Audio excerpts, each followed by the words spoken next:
Salut à tous, c'est parti pour un 6ème Code 9 sur A Realm Reborn, cette fois sur l'interface et le gameplay du jeu.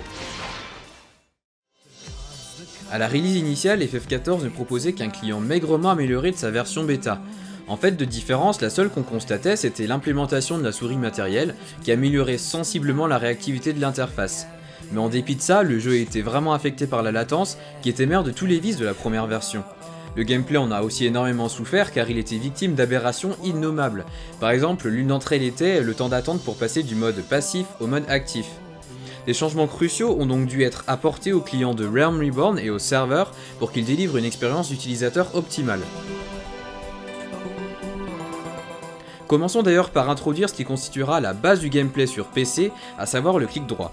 C'est effectivement ainsi que vous interagirez avec le monde dans A Realm Reborn, parler à un PNJ, examiner un objet, inviter un joueur dans son équipe ou encore attaquer un monstre, ce sont autant d'actions que vous effectuerez à l'aide du bouton droit de la souris. Et si ça peut paraître un détail au départ, c'est en fait un choix purement ergonomique.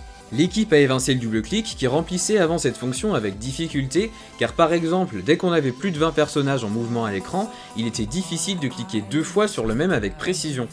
On attaquera aussi 2 fois plus vite, ce qui sera loin d'être négligeable pour le mode PVP. L'interface conservera en tout cas naturellement son mode de navigation en clic gauche. D'ailleurs, en parlant d'interface, je pense que vous avez déjà remarqué le lifting général qu'elle a subi ces derniers mois. Elle n'a donc vraiment plus rien à voir avec la précédente, jusqu'à son propre moteur. Sans rentrer dans les détails, ARR utilise un moteur qui a déjà fait ses preuves dans d'autres MMO, donc rien à craindre de ce côté-là.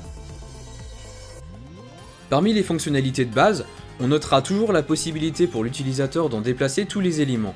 En supplément, il sera maintenant possible d'ouvrir autant de modules que vous le voudrez en même temps, et 3 barres d'action sont désormais affichables simultanément pour en faciliter l'accès aux actions, ainsi qu'aux raccourcis d'émotes, de consommables ou encore de marquage d'ennemis, désormais ancrables via glisser-déposer au même titre que les techniques d'armes.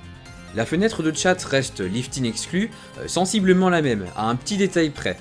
Pour vous simplifier la vie en pick-up, il sera possible par exemple d'effectuer un clic droit sur le nom d'un joueur pour lui murmurer plus rapidement. Pour ceux qui avaient connu l'ancien système, je crois que ça va représenter un gain de temps considérable au quotidien.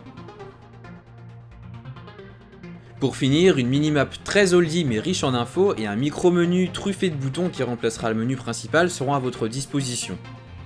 Mais attaquons-nous maintenant au petit nouveau, ce petit amas de points colorés en bas à droite.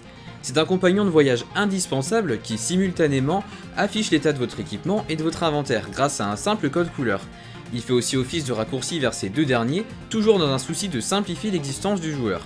Plus besoin donc, quand votre équipement se détériore, d'ouvrir la fenêtre d'équipement pour savoir ce qui est usé exactement, et lorsque votre inventaire est sur le point d'être plein, vous avez tout de suite la vue sur le nombre de cases qu'il vous reste et sur la part d'équipement et d'objets qui en encombrent la place.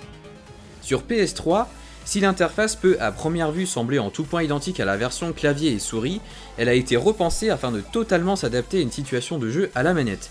De nouvelles barres d'action feront conséquemment leur apparition, et leur particularité, c'est que chaque action sera individuellement accessible via un raccourci, combinaison d'une des deux gâchettes L2 et R2, et des flèches directionnelles ou des touches triangle, rond, carré et croix de la 6-axis. Jusqu'à 12 raccourcis par barre pourront ainsi être configurés. Le mini-menu laisse quant à lui sa place à la Cross Hotbar, un menu principal dont les catégories seront également configurables pour vous donner un accès rapidement aux fonctions que vous utiliserez régulièrement. Son design n'est pas sans rappeler celui du XMB de la PlayStation 3. On peut aussi noter que le petit module d'inventaire de la version PC est remplacé par 4 carrés qui vous indiqueront le nombre exact d'objets présents dans vos sacs, sans doute par souci de lisibilité sur un grand écran. A noter enfin que les PCistes se sentant plus de jouer à la manette ou avec leur écran tactile pourront bénéficier de cette interface à leur guise.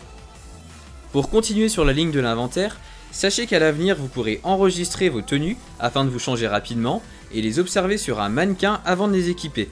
L'avantage supplémentaire, c'est qu'une fois sauvée, une tenue ne prend plus de place dans l'inventaire, très limitée par ses 100 cases. La nouvelle interface utilisateur va aussi modifier sensiblement votre façon de jouer en combat grâce au supplément d'infos qu'elle apportera aux différents joueurs d'une équipe. Par exemple, vous pourrez voir maintenant qui le mob que vous ciblez attaque et le pourcentage exact d'inimitié qu'il a à votre rencontre pour précisément jauger l'impact de vos actions sur le comportement du monstre. De même, vous pourrez constater quelles attaques les équipiers s'apprêtent à charger, pratique pour organiser une stratégie en temps réel. Enfin, pendant les quêtes et les donjons, votre objectif sera en permanence affiché avec la possibilité en cliquant dessus d'afficher sur la carte la position géographique qui lui est associée. Plein de petites améliorations viendront ainsi faciliter votre expérience de jeu, comme la téléportation à partir d'une carte, l'affichage au choix de l'heure du serveur, local ou EORZN, l'orientation du monstre visé, etc.